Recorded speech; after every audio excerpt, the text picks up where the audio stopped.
I don't ever slow up, no I don't take shit. I got no love for the fakeness. If you wanna play tough and wanna hate this, I'll always show up. I don't ever slow up, no I don't take shit. I got no love for the fakeness. If you wanna play tough and wanna hate this, I'll always show up and make a statement. I don't ever slow up. The past is gone. Now's the future.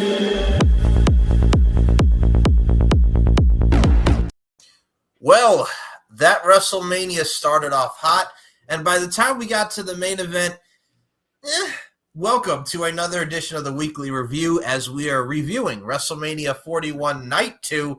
Paul Morales, Daniel Crimmins, Mike Larkin. Gentlemen, there is a lot to discuss, and I think say our names and we will appear. All right, we'll start it off with that. Because, folks, I will say this. We have been saying, who's Randy Orton's opponent going to be at WrestleMania? We thought Solo. We thought Russo. Bill Goldberg. Bill Goldberg. No, not Bill Goldberg. No, ain't nobody say Bill Goldberg. Except Ain't for Dan. nobody in this damn, either one of us, three, even Rob, none of us said Bill Goldberg. No, but there Bill was Goldberg. There was rumors, there was speculation, and then when Randy Orton gave his promo, the three most dangerous letters, RKO, the doors opened, and everybody was like, oh my God, they're actually going to do it. And they did it. Say his name and he appears. I believe in Joe Hendry. The TNA World Heavyweight Champion, Joe Hendry, has made his WrestleMania debut. We've seen him at the Rumble. We've seen him against Ethan Page in NXT. This man has a championship title defense against Ethan Page and Frankie Kazarian next week at Rebellion. And tonight he made his WrestleMania debut. And I know people are going to be like, oh, but it was a short match. You only got a little bit of interpreter.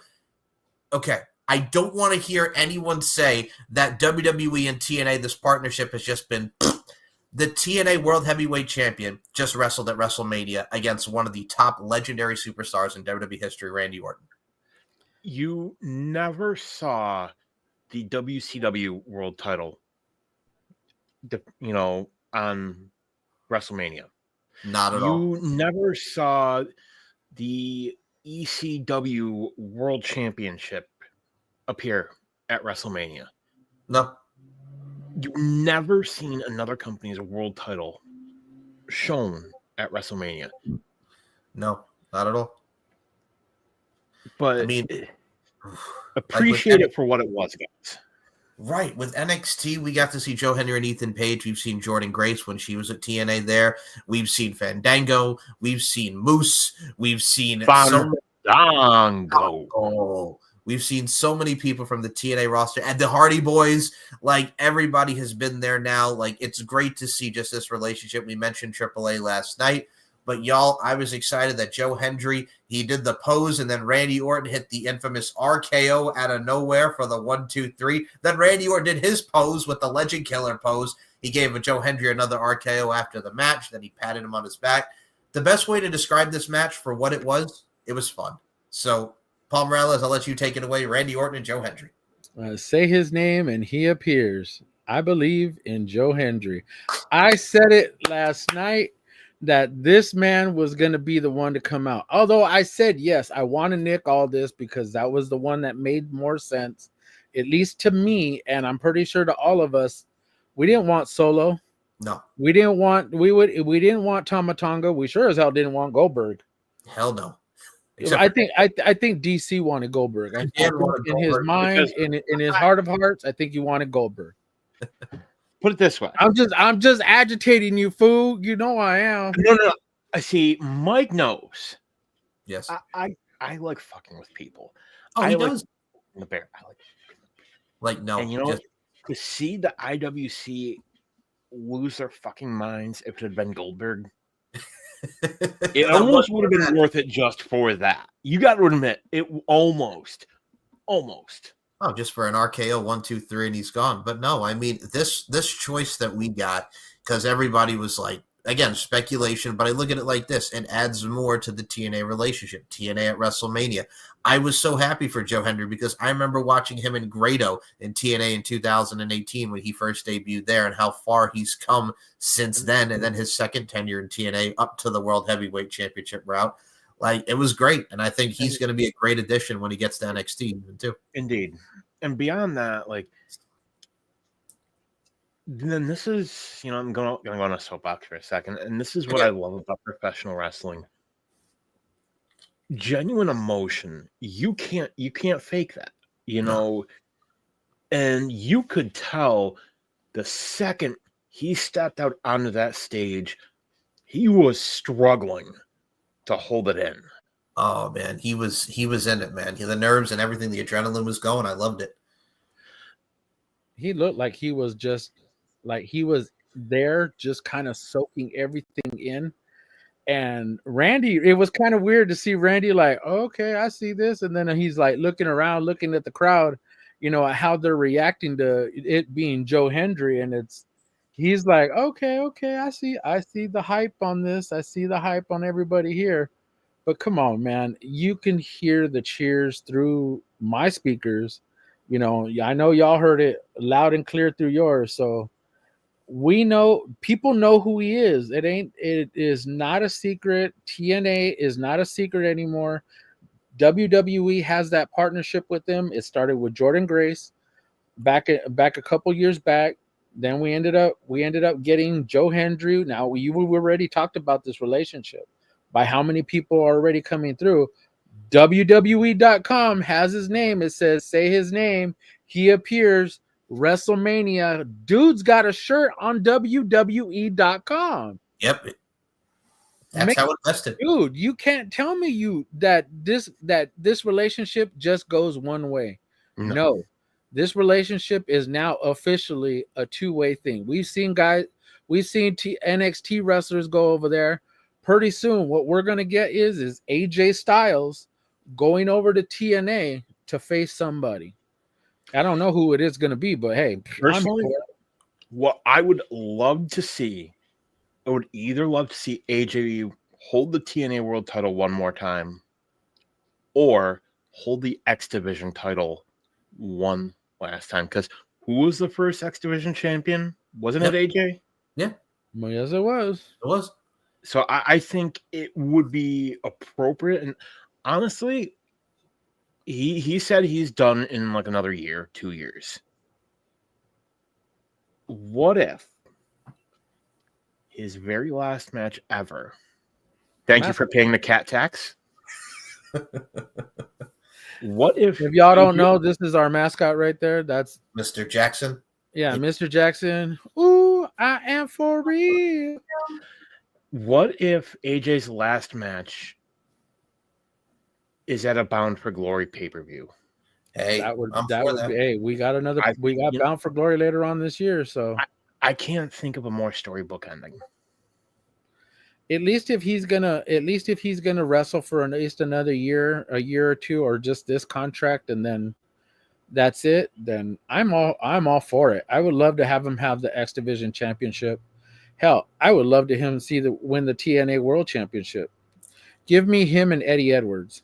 I'm for that. I think anything that he does, I mean, we'll get to AJ, Uncle Allen here with that bout with Logan Paul, but I look at it from a stance like this, guys. The possibilities are endless, and it's a great time for professional wrestling and working relationships, and also for the fact, too, we never would have saw this in the era of Vince McMahon. That's what the beautiful part about this, because Triple H is helping work with all these talents, help with all these promotions, the acquisition of AAA. Let's see what goes on with New Japan once we cross that bridge. But I think Tony Khan's Forbidden Door is coming to an abrupt halt very sooner rather than later. Is the best way I'll put it. Please don't leave me. Please don't leave me. Why are you working with them? Go fuck yourselves.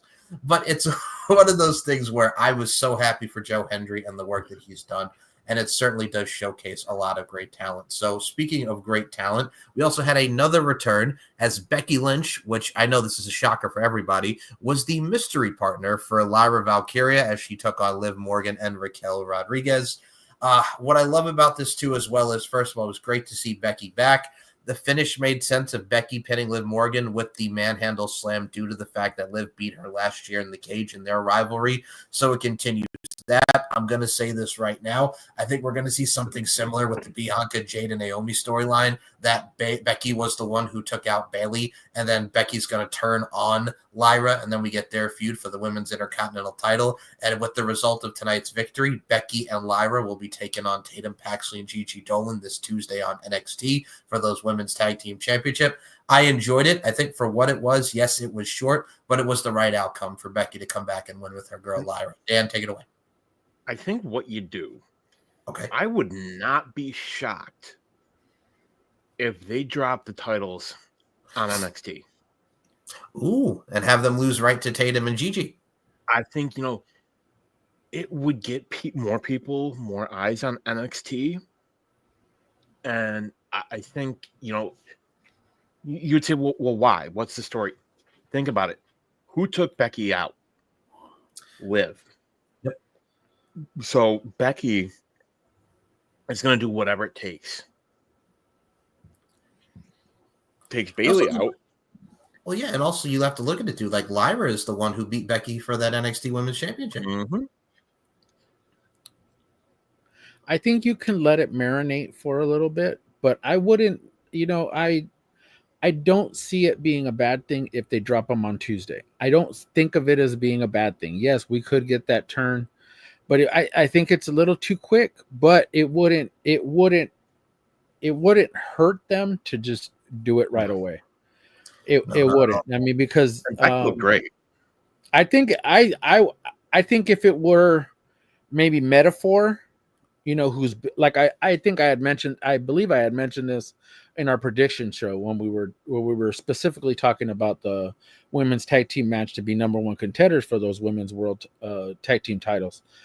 I said Metaphor had been the team that had been there the longest and had been together the longest. But the fact that we got Tatum Paxley and Gigi Dolan that, came out the victors in that match shocked the hell out of me. But it also helped me understand that women's division is stacked with talent. It shows the great talents across all brands. And I mean, I look at it like this. We also get to see a lot of these talents make their way in TNA. They've been highlighting that with the Knockouts Tag Team Championships over in TNA with the NXT talents. So I think that's another great plus. And I think if you have Tatum and Gigi just win it right out the gate, I think that would be a nice surprise. And both of those ladies have worked extremely hard within the NXT Tag Team division and the women's division, respectively. So I think it's a win-win on all cases, but I think I'm very happy to see Becky back and to see her back in the mix because we've missed our Becky Lynch and the two Irish lass kickers that they are now the new tag team champions. And of course, like Michael Cole mentioned on commentary, we now have Lyra two belts as she is now the women's intercontinental champion and the women's tag team champion. So kudos to both Becky and Lyra. I think another match I do have to mention here that I want to get to before we really go in order with this card, guys, is let's talk about Dirty Dom beating Braun Breaker, Finn Balor, and Penta for the Intercontinental Championship. Dirty Dom gets the win, his first win as Intercontinental Champion and his first win at WrestleMania. Crowd reaction. Oh, Dirty Dom. Dirty Dom. People love that crowd reaction, that pop. As soon as it hit 3, he pinned Finn Balor. Yep. And we all heard the crowd reaction. He went up the ramp with the title, held it, and then I think it kind of it overwhelmed him because he thought, hey, I'm just gonna run up this ramp. Hey, nobody, they're cheering me, okay. But it was like, wait, they actually want me to do a curtain call. Let me go back in there. Right. Ran back to the ring, past Finn, up onto the ropes, held that title up above his head, and people were just hyped for him. Oh yeah. And you can't, he's genuinely over now. Forget the fact that all those people were booing him, just a year ago. How many people were booing him? And now that he's 6 months ago. Intercontinental champion. Now, dude, kudos to Dom, for coming so far, and we predicted it. Yeah, that's the beauty of it because I think a lot of people were forgetting, like the Judgment Day storyline. Wait, Michael didn't predict that. He said somebody else, didn't you? Dude, I was pulling for Penta because I love Penta. I was, and I'll say that. I don't care. I love me some Penta. Settle Miedo. But no, I thought everybody worked well and gelled with each other. It furthers the storyline with the Judgment Day since Dominic pinned Finn, who's now the leader of the Judgment Day. What do we do going on from that? But I was really excited for not only Dominic to get the title, but for him to get his first win at WrestleMania. Like you mentioned, the crowd reception that he got. I was overall enthralled with just the match because Braun Breaker looked like an absolute beast. He was that friggin' shoulder tackle, the spears, everybody came out and showed up and showed out, much like we knew that they would. And for Braun Breaker, being this is his WrestleMania debut, like he was full throttle, and I loved each and every second of it. And I mean, he killed it. He didn't get pinned, so that sets up a rematch for Braun and Dominic or whomever. So that's exactly what I told my wife. I said exactly the same thing. They saved Penta, they saved Braun. Finn took the pin. So what that was the good part of it, is that we didn't have to worry about, either one of those guys taking the L. So Finn took it, and it was excellent. I thought it was a really, really high paced, fluid match for them to have, and I thought it was great. And also, I think what happened, Dom turned face. yeah, that was a definite face turn right there. That was a face turn. Maybe it was unintended because, it's happened. We have seen unintended face turns. It was the crowd reaction. That's exactly why it was organic. That was the thing that we've talked about. A lot of the guys that don't go over naturally, it's organic. We see that. Continue your point, DC. Sorry, I cut you off with that. No, you're fine, man. Go ahead. What this did, this reminded me of, remember the night after Mania when Ziggler cashed in Money in the Bank? On Del Rio, yeah. This is what that reminded me of when they realized, Dom has been getting over, I think honestly what you do, you have Judgment Day turn on him. Oh, dude, I definitely could think about it. Yeah. Think about it, Mike. Come on, man. Who we did he just got pin? a t-shirt with him and Liv. So Liv and Raquel lost their titles. Yes. And who's the only member of Judgment Day with gold? Dominant. And by the way, can someone check on Carlito and see if he's still alive? Oh my God! About that spear, man. Oh. And that table, and I saw Wade Barrett hit that table. I mean, that thing is solid metal. And he said, I don't know how he did it. Pat McAfee said he jumped 15 feet from where it was at over to that table and speared him. Man, he goes, freaking Cole, Carlito's dead. Pat McAfee's reaction was hilarious. It was great. Like the whole thing, man. Wade Barrett, somebody come and check on him. That whole situation. And I mean, for what we had in the opener and the first, we'll get to the opener in a second, but what we saw at the first half of the card was absolutely fabulous. And I mean, before we even get to the women, because I thought they showed up and showed out, that was one of my favorite matches of this night.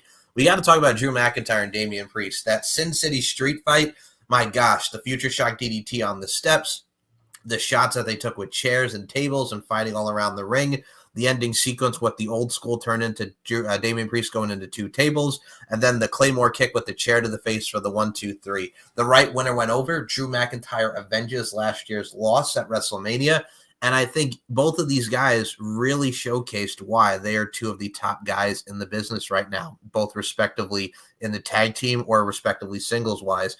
I thought these two had a great match, and I can't wait to see more because this feud is far from over. Paul, I'll let you start first because the right guy went over in this one. Yeah, it's funny because I had told Denise it's what would have been cool was that if they had like a poker table or a craps table, and then they brought out like a black bag with like, instead of tacks, it'd be dice and freaking poker chips, and somebody landed on them. Oh, that would hurt like a mofo. But I thought overall this match told their story. As much as it being as violent as it was and them taking the shots that they did, it told the story of everything that happened from last year up until now. They killed it. They literally killed in this match. I loved it. I thought it was probably my second favorite match of the night. And if And that women's world title, that's literally my number one. But the DC, tell me what you thought about this one. Segue. What do you think? I'm still on that fatal 4-way. Okay. I mean, Okay, then tell me what you thought about the fatal 4-way. Finish that sentence, man. To me, though, if there was ever a time to put Drew back into the world title picture, it's now. Oh yeah. And I thought it was badass to have Damian Priest come out to Kerry King. Oh, it's Slayer, yeah. Dude, that I saw him and I was like, dude, I know him. And then when I saw it said Kerry King, I was like, oh my God. Dude, I haven't seen Slayer in concert in like 20 years. Yeah, I just aged myself. I said 20 years I haven't seen Slayer in concert. And that was just a whim freaking go to at CBGB at not CBGB's at the Troubadour in freaking in Hollywood. So that was literally the last time I had seen them. Well, that was my thing too. I thought the performance and the presentation, and of course, being a Slayer fan that we all are, really helped, and that also showcases why Damian Priest loves Slayer. But I mean, for me, like this matchup and the Fatal 4-Way back-to-back really kept hyping up the crowd. Like I mentioned, the first half of the show, guys, was just awesome, and we'll get into it now. And we talked about putting the title on Drew because he has been the MVP of this year with everything that he's done, from the Seth feud, the Punk feud, this feud now. Give that man the world title, much like Dan said. And speaking of titles, Io, Bianca, and Rhea, what a way to open up this doggone show. These women killed it from the start to the finish. The KODs, Bianca whipping Rhea with her braid, the suplexes off the top. These women went all out, showed up and showed out, and the finish coming with Io hitting that moonsault on Bianca after the KOD on Rhea, and you knew it was coming while Bianca had Rhea pinned. 1, 2, 3. This sets up more matches with Io and Rhea because she did not pin Mommy, but she didn't pin Bianca, and I'm looking forward to seeing where this takes us with the trajectory of Bianca Belair. The right winner went over. She is not the third wheel. Io Sky is still your women's world champion. And I will let Paul take it away from this one. Gentlemen, I will be right back. That was a fucking banger. What a way to kick off WrestleMania night number 2, because those women, there's a reason why WWE is in the position that they're in right now with the women's division. And we're seeing them, the influx that is coming in, and Triple H actually did touch on this when he in his Hall of Fame speech. You know it as well as I do. He said, if you look at the WrestleMania card that was going to come up, for Saturday and Sunday, a majority of them are NXT or alumni. So literally, we got this match, which was, oh my God, a banger of a fucking match. Io shelled out. Rhea shelled out. Bianca shelled out. Man, they just whooped each other's asses. Literally. And I was so amazed. And I was watching it, and I was watching Denise Salcedo's live stream. While we were doing that, I'm sitting there and I'm watching her. I'm trying to watch it, but get her reaction too at the same time. And man, she said that this was by far the best match of not only the first night, which we already know what night one's match of the night was, and that was literally the main event. Right. But let's take this one. Oh my God. If we're going to look at the 2 nights, it was literally the main event of night 1 and the opening of night 2 are literally the top 2 matches of the weekend. Right. I mean, for me, I thought if you're going to start off hot like they did the previous night, this was it. And I mean, all these women got great entrances. It was great to see Bianca Belair get to, really be out there with her stepdaughter for her entrance, which I thought was a very nice touch. But yeah, man, like you cannot compete with these three just dynamos when it comes to psychology and just overall synergy that they have with one another. I thought that, again, the right winner went over, continues Io and Rhea. What do we do now with Bianca? Because there's still that underlying thing with Naomi and Jade and where we go with that forward. But I mean, I'm really looking forward to seeing where it goes, but give me more Io and Rhea so Rhea can finally get that victory over Io down the line. I'm here for it. Daniel, take it away. I think, see, this is kind of exciting because we don't know. Like, there's so many ways that they could go with this. I do think the right person won because people are looking at Io as an afterthought.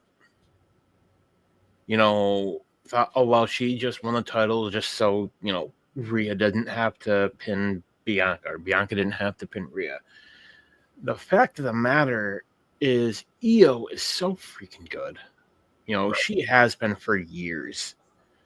And to see her finally getting some shine and getting the spotlight that she deserves is amazing. And I think, what you could do, I think you could have Naomi start to corrupt Bianca and just basically say,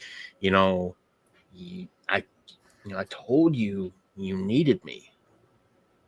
And you're like, hey, pull out like that devil's advocate, just saying, hey, I told you needed my help. I did all this for you. And now look what happened. What is interesting to me about that whole dynamic is that you have to look at it as what is post tonight. What is Monday Night Raw going to be like tomorrow night? That's literally what we have to look at. We literally have to look at, where does Io go from here?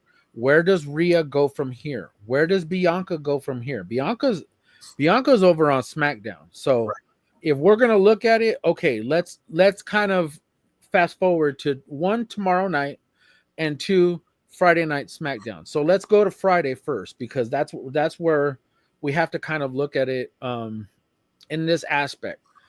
Bianca still has unfinished business with Naomi. So we can kind of foresee that could be the direction that she goes in.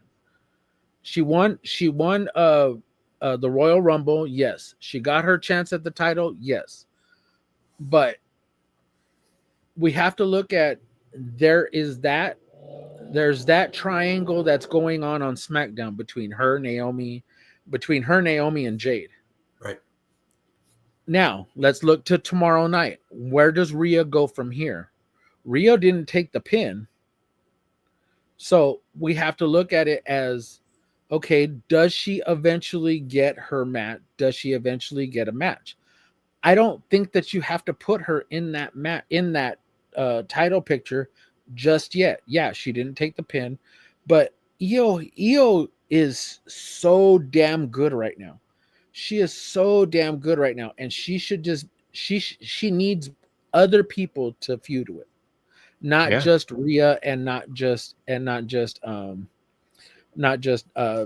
Bianca. Right. She needs other people to fight with, to have a feud with, and let Rhea just kind of marinate.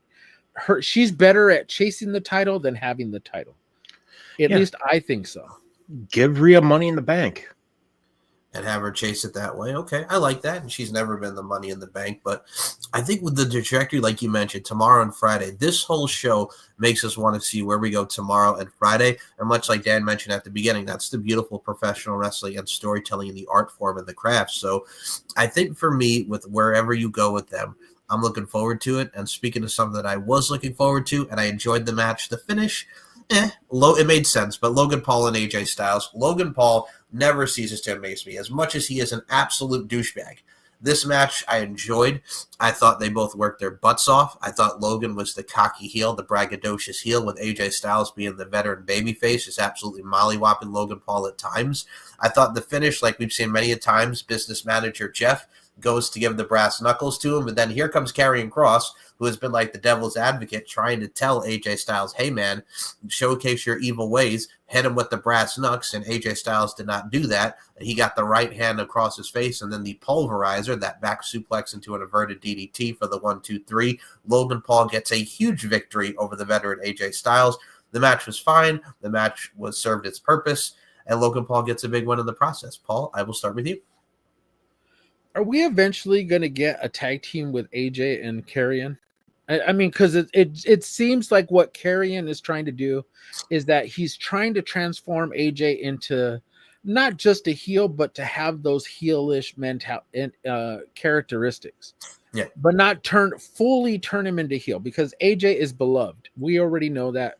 We've seen heel AJ, which we saw with him and John Cena for a long feud with John Cena, which was beautifully done.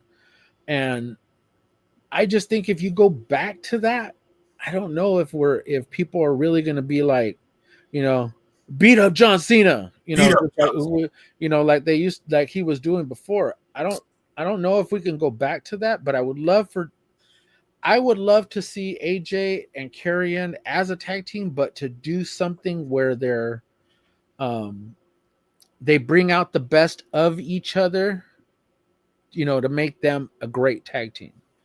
Even if AJ is eventually, and we mentioned it before, even if he does end up going over to TNA, I think that would be a great run to have him on a great run over there in TNA. But for right now, I would love to see him and Karrion as a tag team. I mean, it adds more price to it. Yeah, me too. It adds more with the Viking Raiders, AJ and Karrion Kross as a team. Last year, he was a heel going into his match with LA Knight.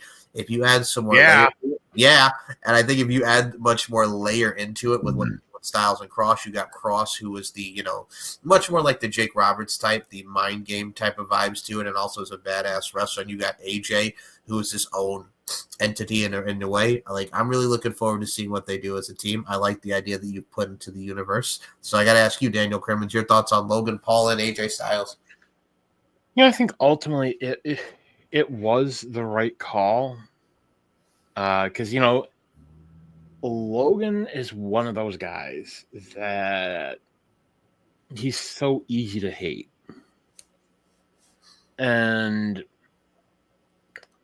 with Jay now being on top of the mountain on Raw, you need credible contenders. Jay Uso and Logan Paul, that's not a bad idea. I think, that's something that you can do. So I'm curious, you need heels on Raw. You do, but I would need Logan there to be. I would need Logan to be there for a longer period of time than just once or twice, once a month. I would love for him to be more on TV. To be that, if he is going to be that heel, then be that heel. But we still have Seth freaking Rollins, who just turned heel in front of our eyes on night one. So could Jey Uso's first feud be Seth Rollins? I don't really see it being that way, because I think him and Punk could still have a feud.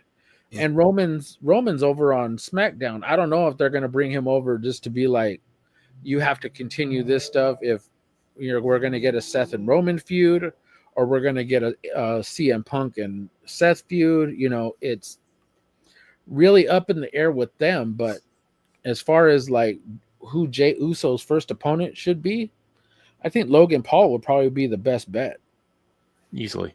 Oh, yeah. And I mean, we've seen him go for the world title. He's a former United States champion. I'm really intrigued with what they're doing. And like I said, we can talk about him as a human being, but Logan Paul, ever since he's come to Raw, ever since his inception in WWE, the man has been in WWE for a good 3 years now, and he's really showed up and showed out. And I think with this matchup gives another etch in his stock, so to speak, of where we're going with the Logan Paul character, and especially like AJ Styles. Go ahead. I do want to touch on something that, Paul, you had mentioned last night. You said, where does Gunther go from here? Hear me out here. Remember back when they had the announcement for Netflix at WWE headquarters, Yeah. they teased a Gunther Logan Paul confrontation. I'd be cool with that. You know, and there were people saying, "Oh, Gunther was dejected," and all. What if this is the beginning of a Gunther face turn? What if Gunther comes out tomorrow night and Logan Paul comes out and just runs him down? I mean, I can see that. I can't think of a better person to turn Gunther face than Logan Paul. Because people are going to want to see Gunther chop the ever-living shit out of Logan Paul. And also the fact that if you have him just embrace Jay and kind of like give him his kudos, and then that immediate goes to Logan Paul, I think that would be cool. Give him Jay the flowers, and then boom, go directly into that. But you remember when he chopped the soul out of fucking Zack Sabre Jr.? Yes, I do. Oh my god!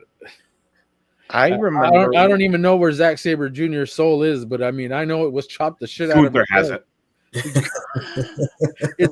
It's over his mantle in his house in Austria, so that's where it's at.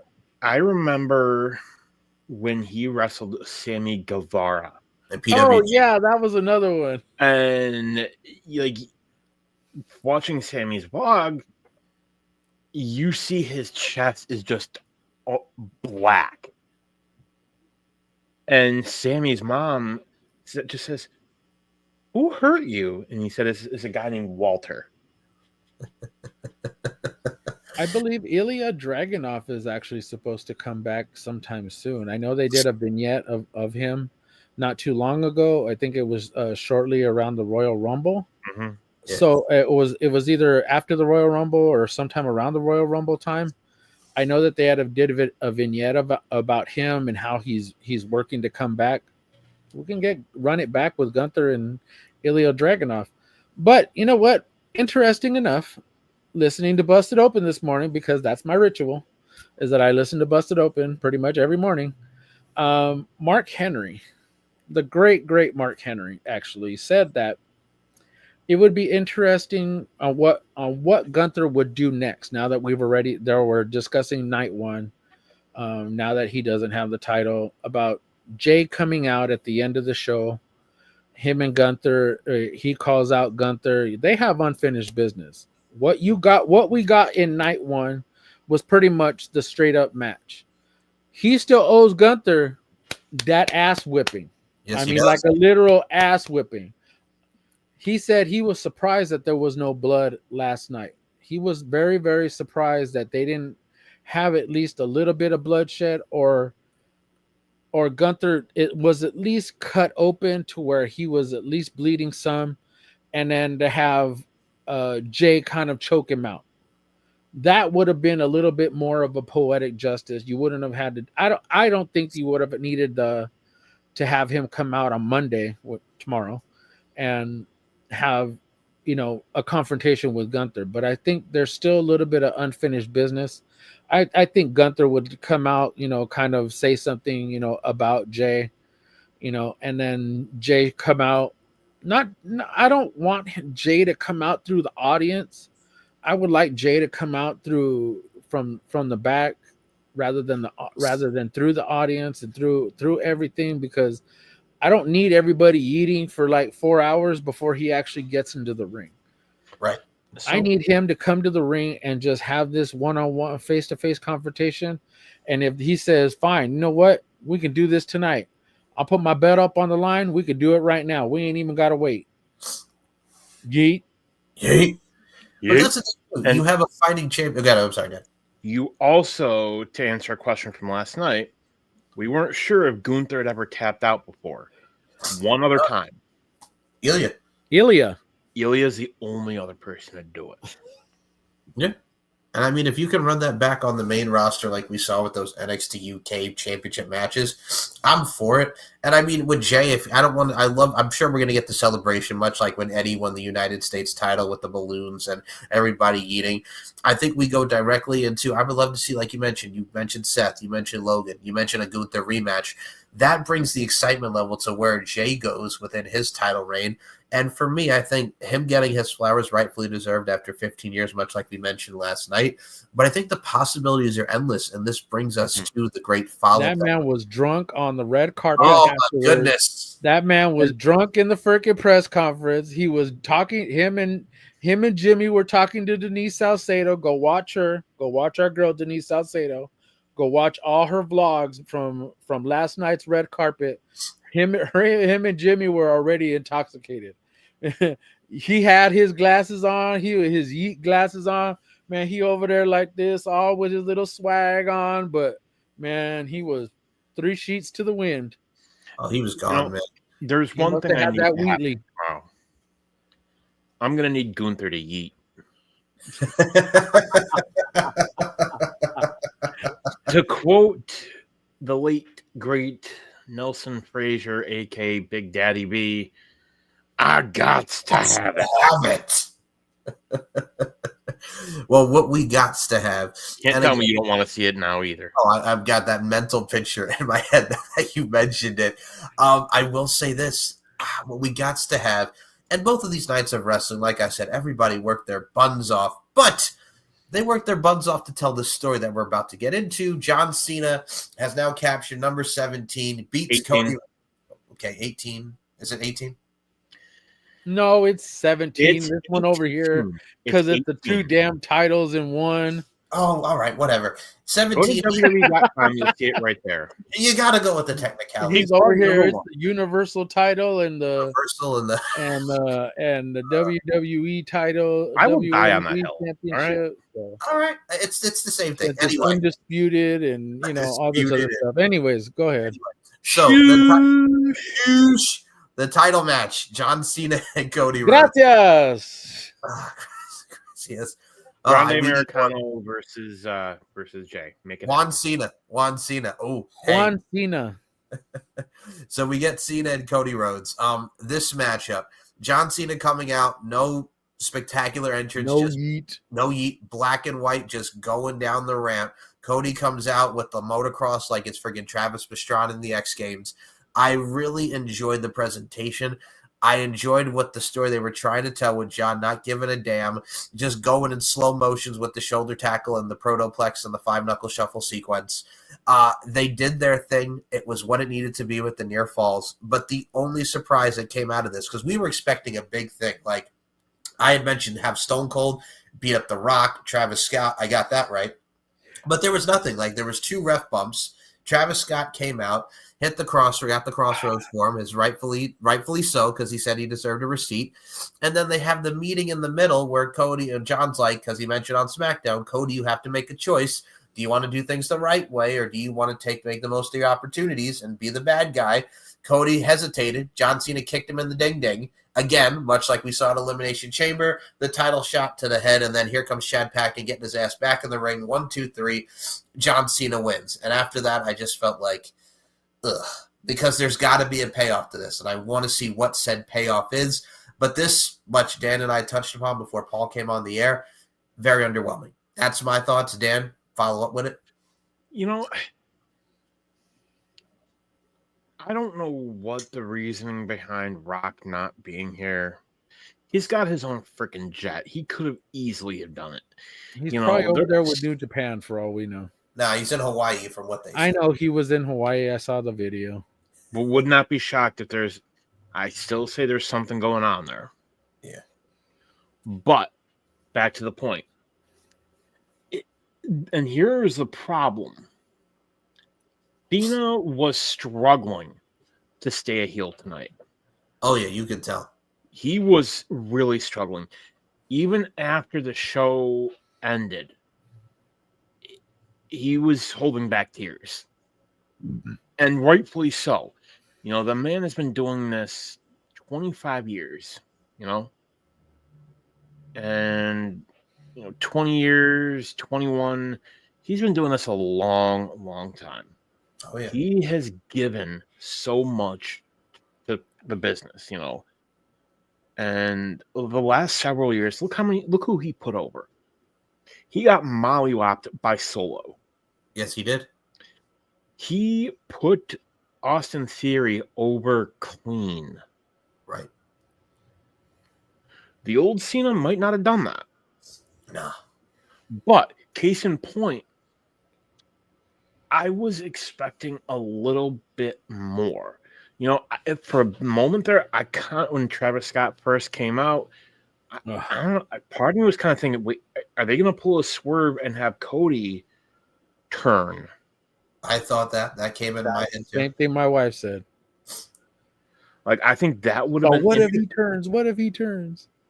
Go ahead. Like, I think that honestly, long term would have made more business sense. Long term, because honestly, Cena's not going to finish his career out as a heel. He's not. He's not. No, I can see the face turn coming once we get towards SummerSlam or later in the year. If not before. If not before, yeah.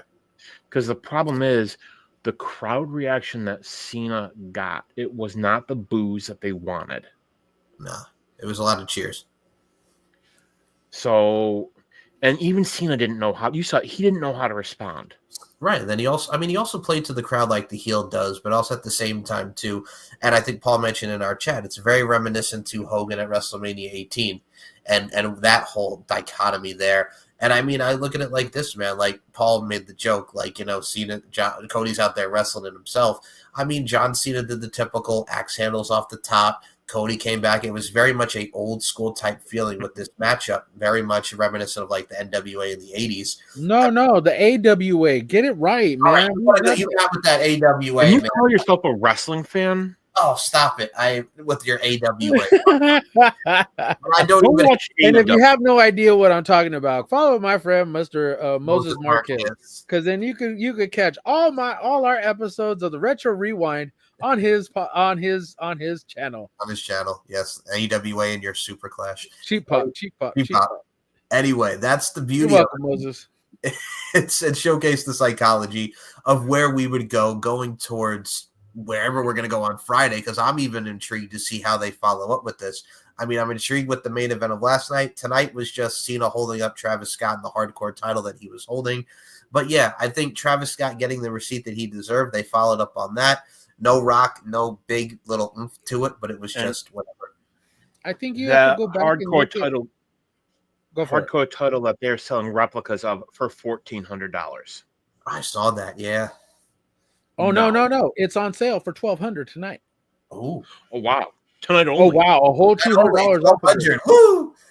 Woo! Okay, so this is where I'm gonna rant a little bit because I fucking hate Travis Scott. Me too. And not because of who he is as an artist or a person. That's has nothing to do with this. This of what he is in as far as like what he is with The Rock or what he is with John Cena, this is just a bunch of crap. Right. He literally strolled down to the ring, walking really, really slow. Cena sitting there and he's laughing in the ring, and he's probably like, "Is this motherfucker gonna get here?" We're trying to speed this up, as best as possible. And he's over there just strolling with his belt, all looking around. His theme song's playing. That bullshit song. It's like, and once he got there, he said, "What's up" to Cena, got pulled up onto the apron, and it was like, okay, so what are you gonna do?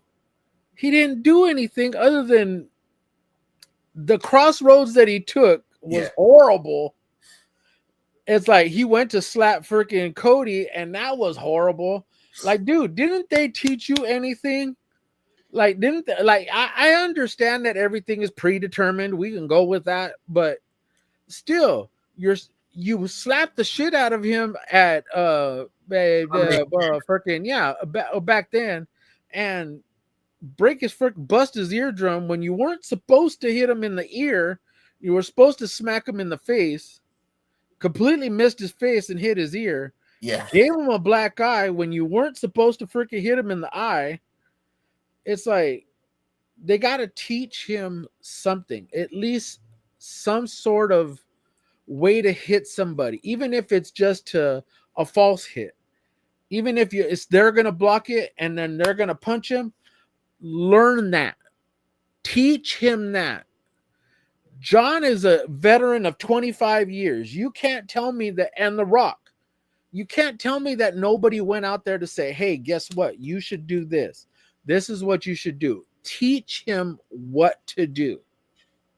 I mean, he was And they didn't do it. And he went out there and looked like a fucking idiot. I as much as I liked the match, I just loathed the fact that it was what that was and how he reacted. It completely threw everything out of whack. At least to me, it may have done it with like a bunch of other people. Probably look at DC over here looking like he frustrated too. Oh, but dude. it pisses me off that like you have all this time with this dude and that you can't teach him a proper way to hit somebody in a damn ring or take a swing at somebody. I mean, You could tell homie can't fight. Even if he just legit, he don't know how to fight. He like, well, that was that's my exactly what he did. That was my thing. He does like the Rock, the spit in the hand, and you think he's gonna slap him, and then friggin' he takes and he gets down after Cody tries to hit him, and then they did their little sequence, and then he pulls the ref out of the ring. Like you mentioned, he goes to slap him, looked horrible. That Crossroads, and shout out to Papa Lark, because Papa Lark noticed. He's like, he took that Crossroads so wrong, and I'm like, yeah, it was horrible the way he took it. It was terrible. It looked wonky. And I know he wants to do some wrestling. He swung like a 13-year-old girl. Like a schoolgirl. Like, has nobody ever swung on him? Like a 13-year-old girl. And I know some 13-year-old girls from the hood who swing better than he does. Oh, that's the worst part. It was bad. God damn. And it was really bad. Look, I liked the match. I liked the match. Didn't think it was over the top.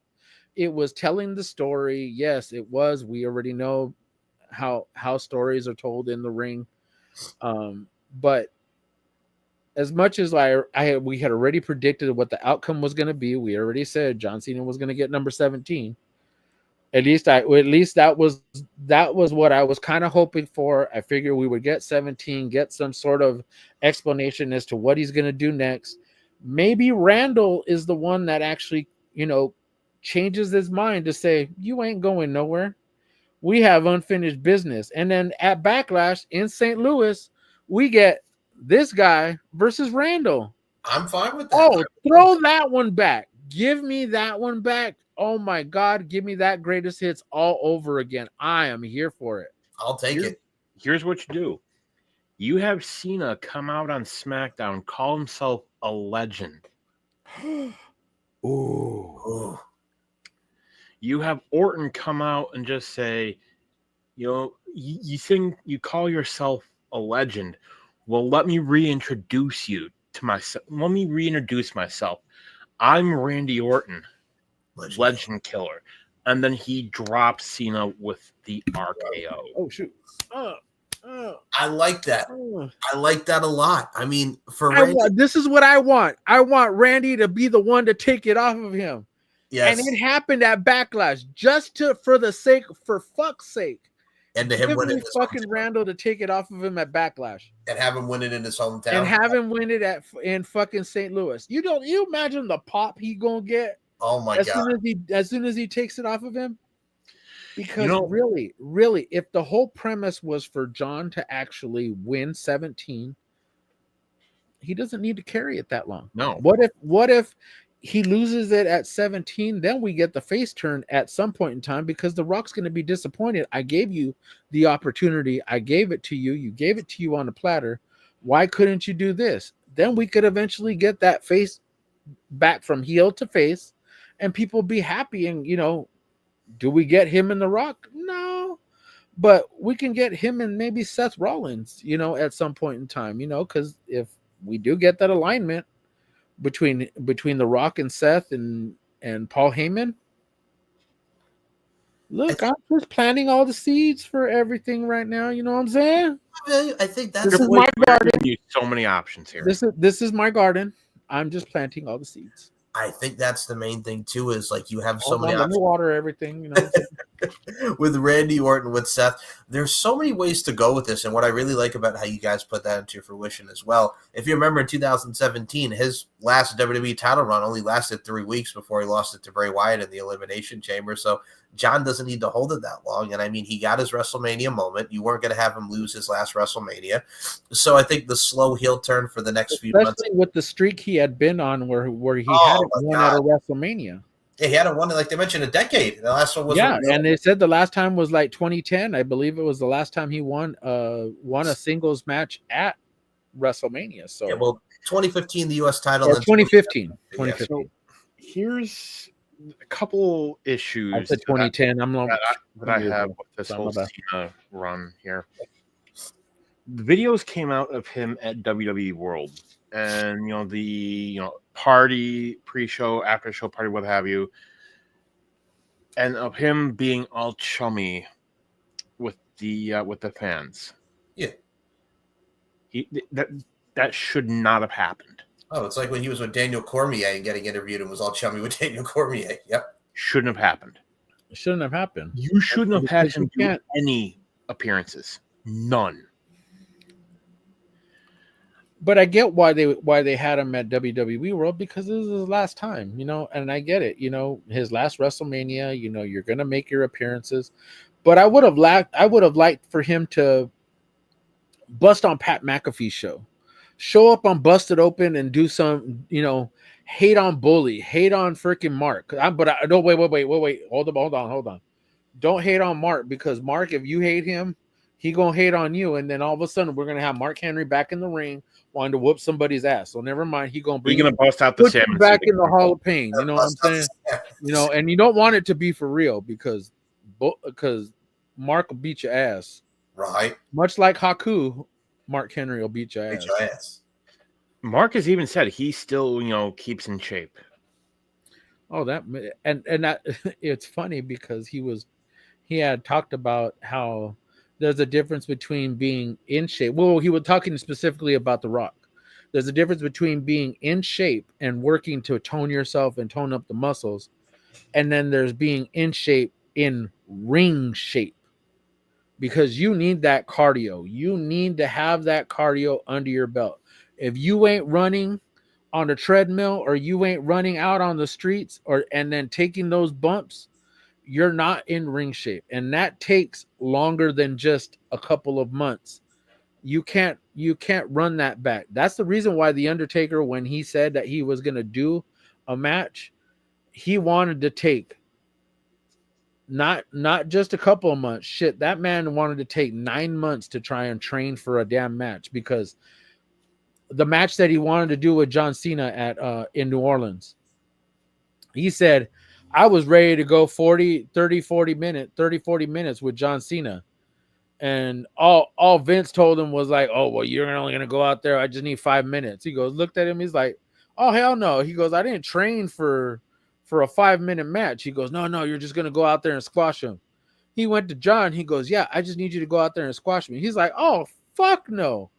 He's like, man, I am going to go out there and he goes, all right, well, whatever. Finally, they convinced him. So we got that match that they ended up having at WrestleMania. I wish they would have went. I don't know if John would have went 30-40 minutes with him. I don't know how many moves John would have did in 30-40 minutes. Taker could have done that. At that time, no, because he had trained literally 9. I believe he said he had trained 9 consecutive months for that, and that was after all the surgeries that he had had. I mean, this was a year after the Roman in 2017. So I mean, that's why he wanted to come back. He had the surgery. He had I believe it was a knee replacement or a hip replacement. Shortly after that, he was with Roman, and he said that the following year, him and Cena were supposed to. It was just supposed to be an appearance, and that he was supposed to squash Cena. But he was like, no. What I want to do is, this is what I want to do, and this is what I'm going to do. But when he showed up at the arena, Vince was like, no. I just need you to do this. It's just a quick 5-6 minutes. He goes, and that's it. Taker was like, I trained for this. I trained literally for 9 months for this. You ain't going to have me go out. I could do 30, 40 minutes with him. He goes, no. I just need you for 5 minutes. He's like, oh, hell no. He goes, I need you to do what I'm asking you to do. Went to Cena, went back to Vince, went back to Cena. Cena's just like, look, we just need to go out there, put out for the crowd. Company man. Yeah. Very much so. And I mean, to go back to you guys' point, I mean, Cena if he's doing these appearances or what have you, I would have had him be in character or not even do him like Daniel mentioned, but that also creates a loss of allure for what we had with this heel turn. And I mean, John's been doing what he can with it. And I mean, it leads us to, like you mentioned, Backlash and how we go forward with it within the next few months. I know he's going to be on Australia for the fall shows as well to the end of the year. So this is the year that we're finally going to see John Cena really show up and show out and have his last time is now, as they mentioned. But I think Let's talk about the other thing that they brought up during the broadcast. What's that? We got Money in the Bank here in LA, which coincidentally falls on the same day that we're going to end up getting Worlds Collide with AAA and NXT. Yes. And it's literally 3 blocks away from the Forum is where Intuit Dome is at. So literally hop, skip, and a jump. But I'm only going to go to Worlds Collide because my wife, my beautiful, beautiful wife said that, you got to choose one or the other. She goes, but if I'm picking, she goes, I would like to go to Worlds Collide. I said, then guess where we're going? We're going to go to the Forum. We're going to go to Worlds Collide. She's like, okay. So. No, dude, I'm looking forward to that. I mean, the shows and the talent that we could get from AAA mixed with NXT, and then you have Money in the Bank later in that night, because I believe the When Worlds Collide show starts at 3 p.m. Eastern, 10 p.m. Pacific for you guys. And noon. It starts at noon here. Noon? Noon, yeah. I'm sorry. Thank you. My apologies. You're over here. How many hours do you think you're ahead of me, My apologies, man. I had a brain fart. I'm not in England. Oh, that's Nicola, who's asleep right now. Shout out to the Demoness. But no, that's the thing too, man. Like, you're noon for you guys, 3 for us, and then we get towards later in the night with Money in the Bank. It's another great night of wrestling as we go into the summertime. And I mean, for what we're going to get, that partnership, like you mentioned, Joe Henry being up from TNA, the TNA World Champion tonight, Rebellion next week. There's so many possibilities, and I'm really excited to see the trajectory where we're going professional wrestling. So I will say this. Let me ask you this. What did you think of the overall WrestleMania weekend? I was excited. I think everybody showed up and showed out. I really enjoyed NXT Stand and Deliver. Night 1, I thought the finish of the main event was awesome. This one was a little underwhelming, but I understood it. If I had to choose, I liked Night 1 a bit better than Night 2, and I did really enjoy Stand and Deliver. How about you guys? I think, honestly, the women stole the show. Oh, agreed. That triple all the women who were on this card. You know, I go back to Tiffany. She is the number one star. Like I love Rhea Ripley, but it's Tiffany Stratton right now. And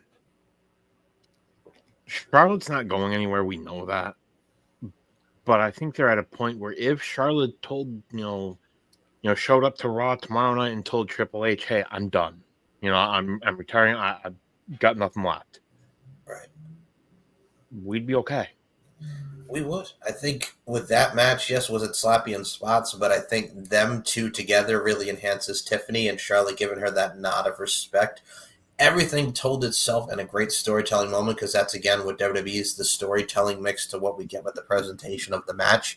And like I said, man, like you mentioned, the women showed up and showed out. The women's ladder match from NXT Stand and Deliver was amazing with Sol Ruca. I was really happy with both nights. I really was. Like I said, for me, Stand and Deliver and Night 1 from Saturday was great. Tonight was fine. But, man, I was just happy for everybody involved, because it's always an exciting time for us as wrestling fans. And I think you go back and you look at Stand and Deliver. It all started with Stand and Deliver. Actually, technically, if you really want to look at it, it started with Friday Night SmackDown. It started with SmackDown on Friday. we can kind of look at that as the prequel to Night 1 of WrestleMania. But really, Stand and Deliver, that women's tag team match for the number 1 contendership, was really, really good. It was better than what I think a lot of us had expected it to be.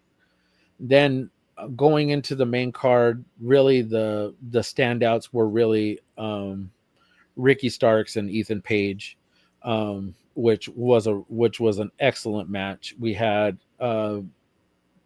Stephanie Vacour going over, and competing with four of the best women in the division. Oh, not to mention the ladder match with Sol Ruka. I mean, oh my God, that ladder match was excellent. And then of course we got Obafemi, who actually went over with him and Javon Evans and Trick Williams. Really, really great stand and deliver. Go to night one. I I would have liked to have had seen the bloodshed start on with the first match. I mean, because you could tell that story. That you could have had Jay come out and just be like, I need this. I need to I need it to do it for my brother, but also do it for me because you put me in this position. Yeah, he choked him out, made him tap and whatnot. Great. I didn't think it was a horrible match, but I didn't think it was like a no Company offense. changing. Yeah, it wasn't company changing match, but I'm happy that Jay went over. I'm glad that Gunther was at least, was good in what he did.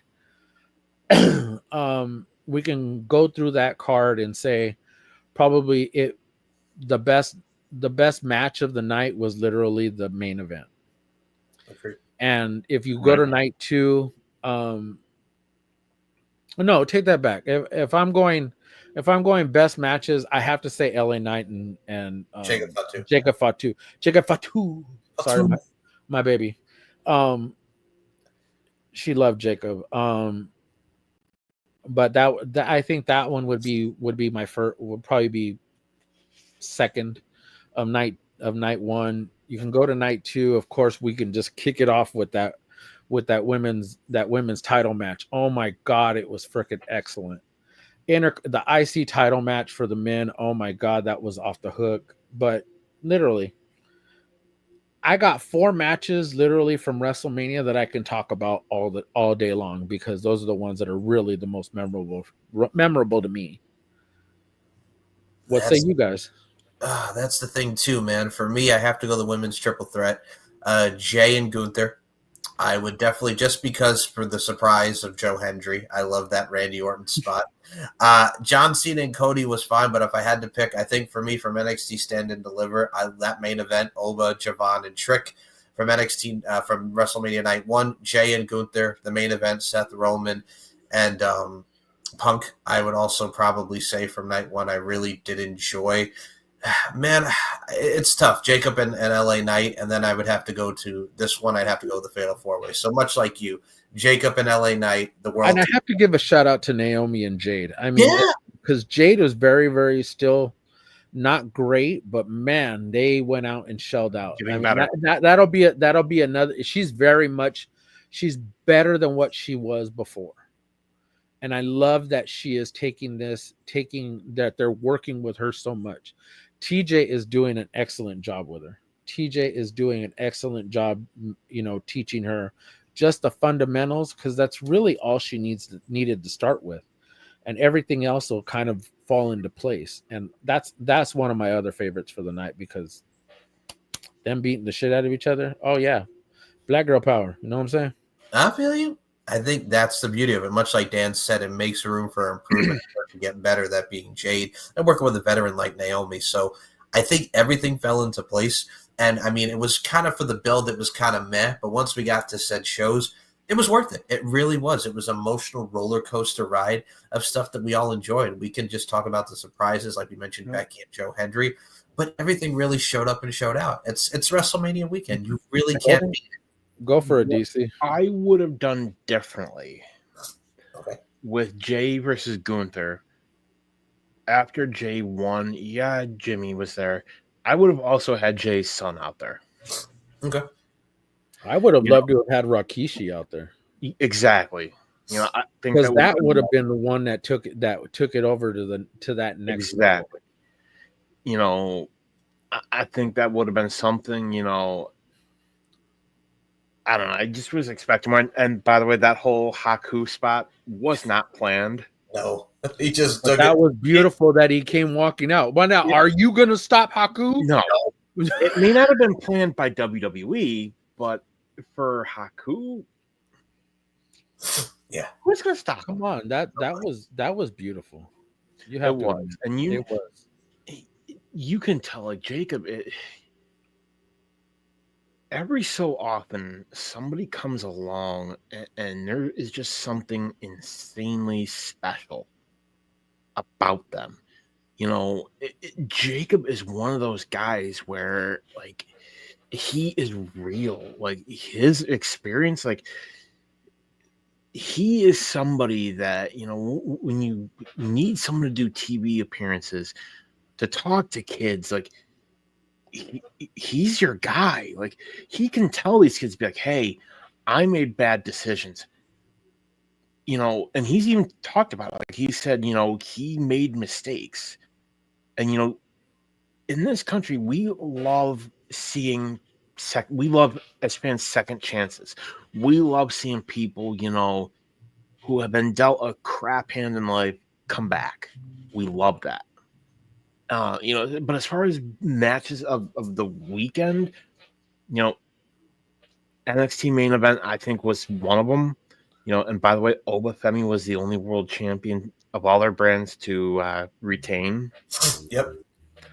You know, I thought it was solid. All three of those guys, absolute amazing. Night one, I think you gotta go to the main event. You know, I really do. I think that was, you know, the way to go. Just the ending alone. You know, Punk versus Seth.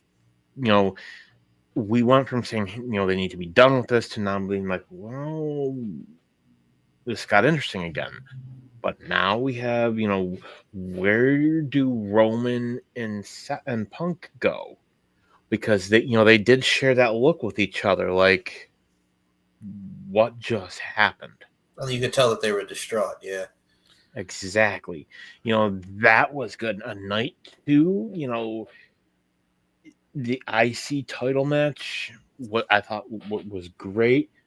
The main event, yeah, it was all right. You know, I definitely was expecting more. You know, I will say this. I had this thought. You know, they compared Mania last year to Avengers Endgame. It's kind of right because, you know, the last several years after Endgame, Marvel movies have been meh. Yeah. And we were expecting so much, and it's like it really is that Avengers Endgame kind of thing where it's like, you know, they built everything up, and now it's like, how do they live up to that? That's the key word that you just said there. The build is that there wasn't much of a build for this one. I mean, aside from a couple of matches that were strongly built, Mm-hmm. there wasn't really anything building for this one. It was like thrown together. Aside from John Cena, you know, winning his world title, we got a very very lackluster kind of ending last couple of weeks, maybe month, between Jay and Gunther. We got the struggle. We got the you know, that Jay kind of going through this emotional roller coaster after watching his brother, you know, getting badly beaten by Gunther. Yeah, that's the last couple of weeks, but really, we knew Jay won the Royal Rumble back in February. February 1st is when he won it. And you had all this time to build it even more. And Jay could have literally just said, I'm gonna sit back and I'm gonna take my time. Yeah, Gunther came at him and told him, you know, you don't want to pick me, you know, I already whooped your ass, you know, blah blah blah. Jay immediately said, I'm gonna go after you. That's where the build should have started. And it should have been a harder build for it, you know, to make it into something. You know, we could have did the exact same thing we got last year, but with The Rock and Cody and Roman. We could have gotten that one more time. especially with it being Jay, he's overcome so much being the right hand man from Roman. We already know what he's gone through, the emotional roller coaster that he went through with Roman being his right hand man with Roman. You still could have used that. Yeah, I mean the thing Yeah, too we is got what we got, with Jade. We got what with Jade and Naomi. We got it at Elimination Chamber. I'm just kind of going through all the matches little by little. But really, the build for a majority of these matches were just like thrown together.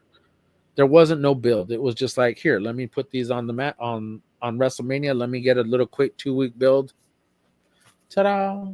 I think the thing is too, when you look at it, like I was expecting much like you guys last year with the surprises and everything for the main event that we didn't really get. Like we mentioned, just Travis Scott, but you have matches like Logan Paul and AJ Styles that was just kind of there. The women's tag match was just kind of there, and everything else was just kind of like, yeah, here it is. Like you mentioned, Tada, but I think with that being the lackluster part, they delivered on what they gave us, but also at the same time, too, that was the meh portion. But with the big matches that did have the right build and who we wanted to see, I think it delivered. And I got to say, if y'all really want to see a great match, watch the triple threat both with the women and Seth, Roman, and Punk.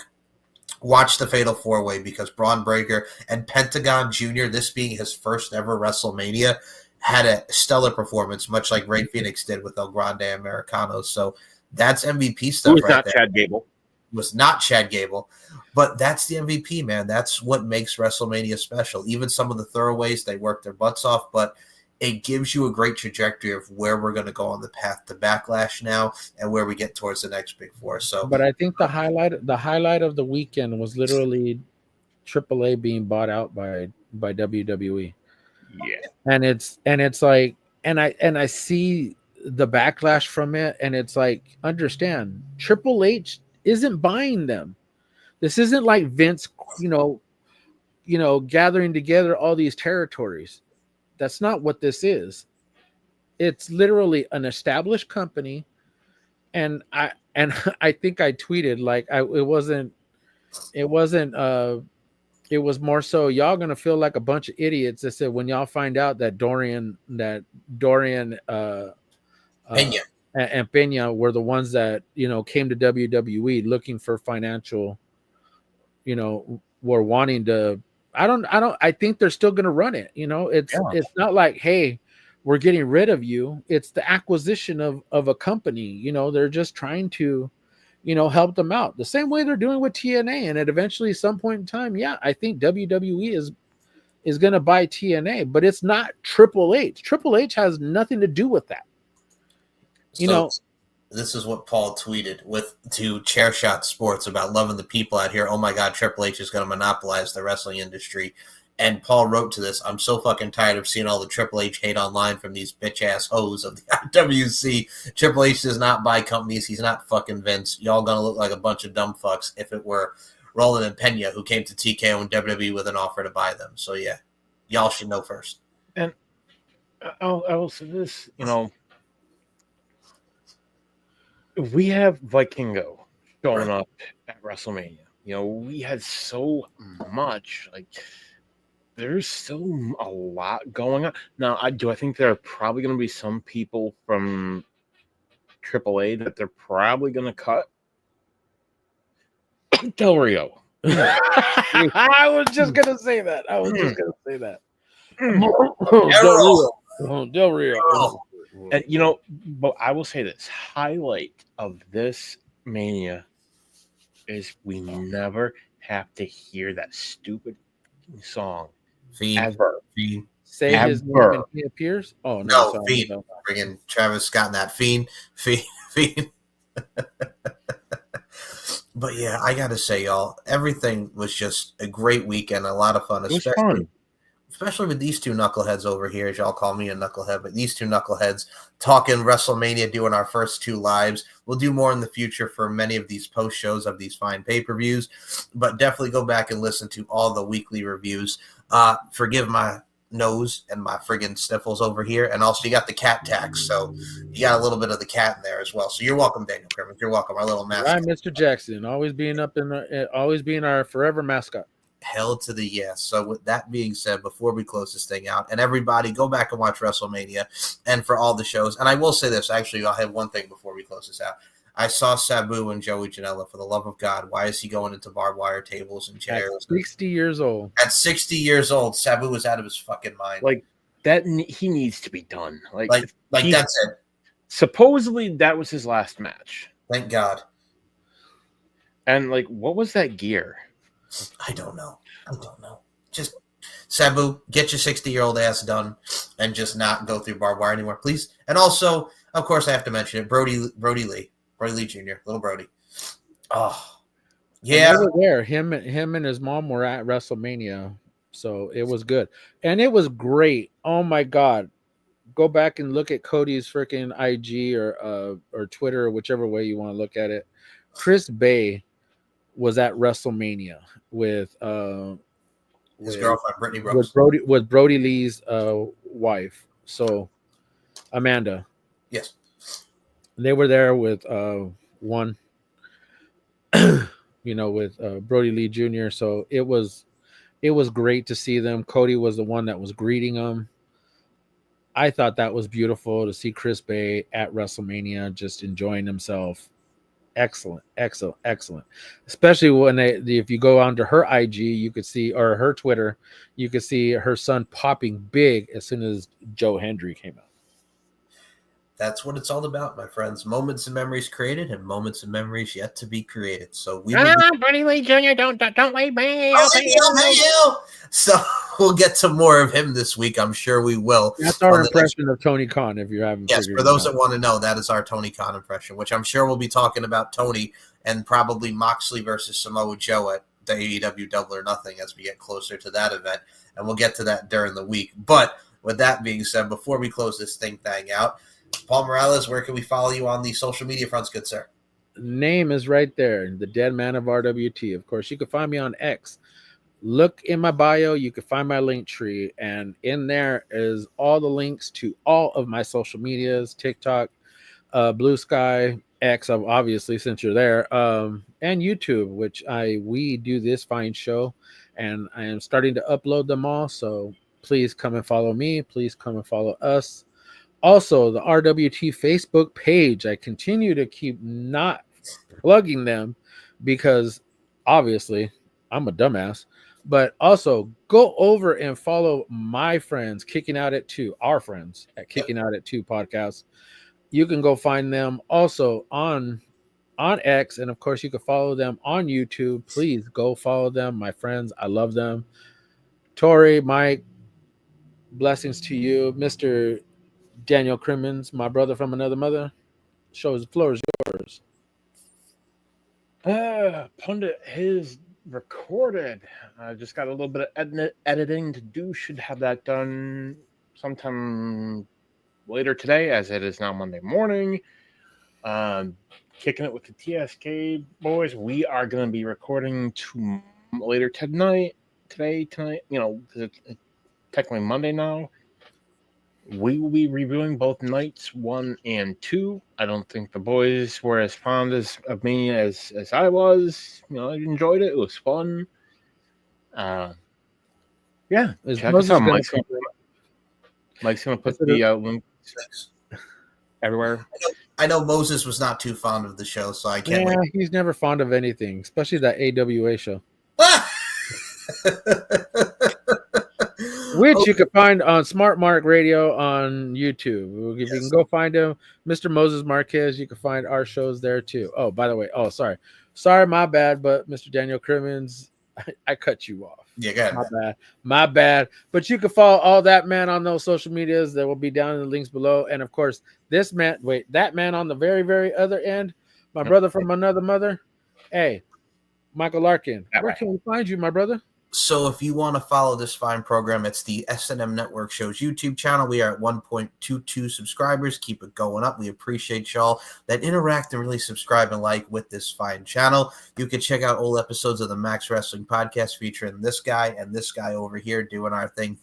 You can check out the Stephen Mike Show, the Pop Culture History Podcast, the LFC Podcast, the Weekly Review with Daniel Crimmins and Paul Morales, Uncaged with myself and Daniel Crimmins, Deep Into the Heart of Wrestling with my boy Robert Davis and Nicola McDonald. And you can check out as well the LFC podcast, Lingerie Fighting Championships podcast on this fine program. If you want to follow me on Twitter, S&M Show 1 and MCL92 on Twitter, Larkin_90B and MLarkinMB on the Instagram. All the links will be in the description for myself, for Daniel Crimmins, which you should subscribe to the Pile Driver Pundit YouTube channel, and Paul's Subscribe to me! And Paul Morales' YouTube channel and socials as well. So for the weekly review, we bid you adieu. For Paul Morales, for Daniel Crimmins, my name is Mike Larkin. We will see you on the next episode of the weekly review with more hot notes and news and reviews. Thank you all, and happy WrestleMania weekend. Good night, everybody. I don't ever slow up, no I don't take shit. I got no love for the fakeness. If you wanna play tough and wanna hate this, I'll always show up. I don't ever slow up, no I don't take shit. I got no love for the fakeness. If you wanna play tough and wanna hate this, I'll always show up and make a statement. I don't ever slow up. The past is gone. Now's the future.